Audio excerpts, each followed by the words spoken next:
Hey everybody, RJ Baxter here, Fairway Independent Mortgage with your weekly market update. So before I get into the update for the week, I wanted to let you know that I record these market updates on Friday mornings, and some of you might be watching this on Saturday morning, and we'll already have news by Saturday on whether or not we're gonna be able to avoid a second government shutdown of 2019. So this could be a huge market mover one way or the other. There was hints earlier in the week that a deal was struck and that we were going to be able to avoid it, but President Trump hadn't signed it yet.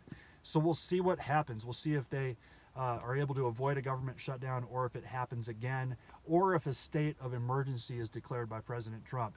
So now let's get into the market update and the things that I've seen this week. The first one I wanted to point out is that retail sales for December came out extremely weak, way lower than forecast. And there's a lot of concern in the markets that this is a sign of what's happening in the economy. Consumers are maybe getting a little bit more worried, a little bit pulling back a little bit on spending. And when consumers pull back on spending, that can cause the economies to start to drag.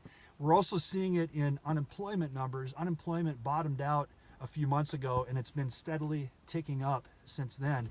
And this, almost every time, is a sign that the economy is starting to turn, because it makes sense. When small businesses, well, and large businesses for that matter, are starting to see less sales, less retail sales, for example, like the number that came out in December, people are buying less, so companies are selling less, they're less profitable. The first thing that companies start to do is they start to lay off people. They start to cut back on labor, because that's the highest cost for any business. So this is a very interesting thing to start watching and to see if this trend continues, because it can be a sign of a coming recession over the next 12 to 18 months historically. So we'll see if that actually happens. Now, what does this mean for buying a home or for interest rates? Now, in a recession, interest rates, I've been doing this a long time, and every time we've had a downturn in the economy, interest rates go down. So that means that if you buy a home now at the interest rates we see now, you likely will be able to secure a lower payment in a year or in 2 years. So this is very interesting, because as a renter, if you're a renter currently, rents tend to go up even in a recession. So this is a strong argument for buying a home at a time like this. And also in the Denver market in particular, the Colorado market, people continue to move here, and demand remains strong.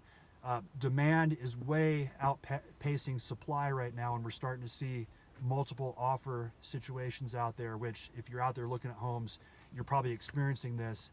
So as long as demand remains high and people keep moving to Colorado, and we have way too few listings, this is going to be a strong driver of real estate prices. So it's likely that in 2019, real estate prices are going to continue to go up, and we're going to continue to see that trend. So that's just a little bit about what's going on with the markets this week. So we'll see what happens with that government shutdown. I appreciate you watching. If you have any questions or need help with your home loan, just give me a call. That's where I come in. My name is RJ Baxter, Fairway Independent Mortgage. You guys have a great rest of your day. Thanks for watching.